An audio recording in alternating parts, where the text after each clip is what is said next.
এখন আর রাখবো না, এগুলো এখন আর রাখার সময় নেই, সবই মরে যাবে।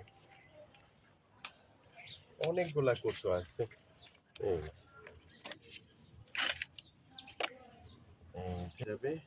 আর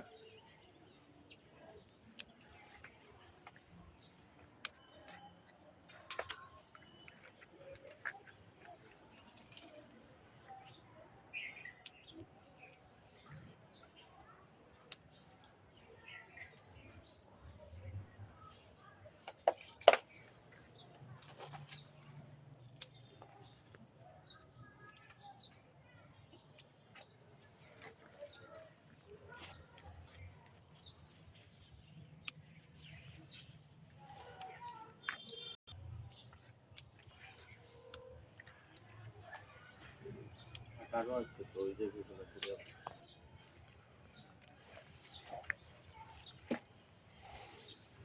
নিচে, এগুলো আসলে রাখা যাবে না, এগুলা নষ্টই হয়ে যাবে।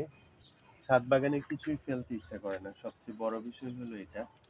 ছাদ বাগানের কোনো কিছুই ফেলতে ইচ্ছা করে না, এত কষ্ট করে ফলানো হয়। এই যে দেখো,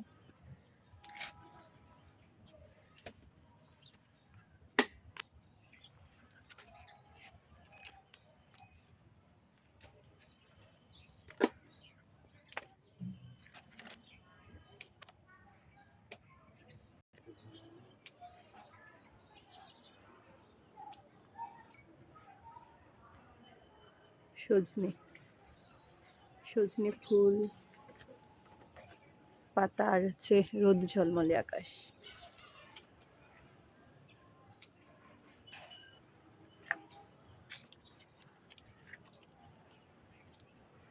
সোজা করে ধরো উপরের দিকে। এই যে শাক, কত ফ্রেশ শাক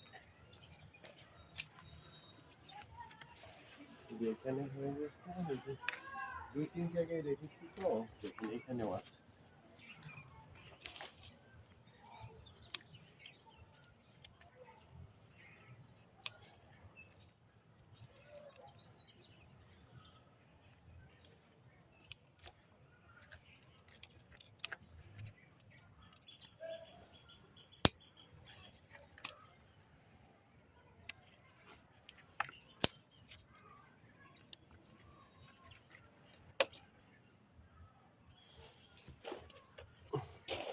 আপনারা ওই যে দেখেন, আমি কিন্তু 5 লিটার পানির বোতলে করেছি, হ্যাঁ।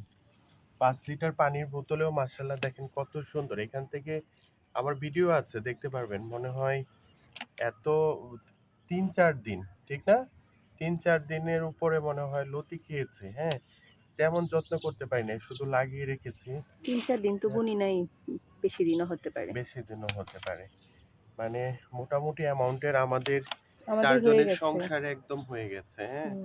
এইরকম পরিমাণ আমরা লতি খেয়েছি এখান থেকে।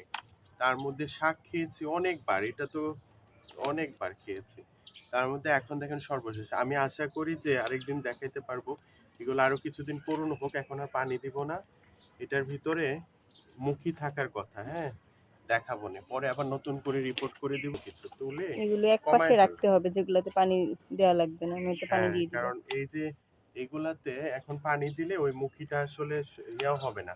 আমরা যেটা বলি গ্রামের দিকে, মুখিটা আসলে যে যত পানি কম থাকবে তত খেতে ভালো লাগবে, মানে চুলকাবে না। সেই জন্য এখন আর পানি দিতে না করব। আমি যেহেতু একা পানি দিই না এখন, সবসময় সময় পাই না। মিতু দেয়, তারপরে কাজের মহিলাকেও দিয়েও মাঝে মাঝে দিতে হয়, হেল্পিং হ্যান্ড যিনি। সবকিছু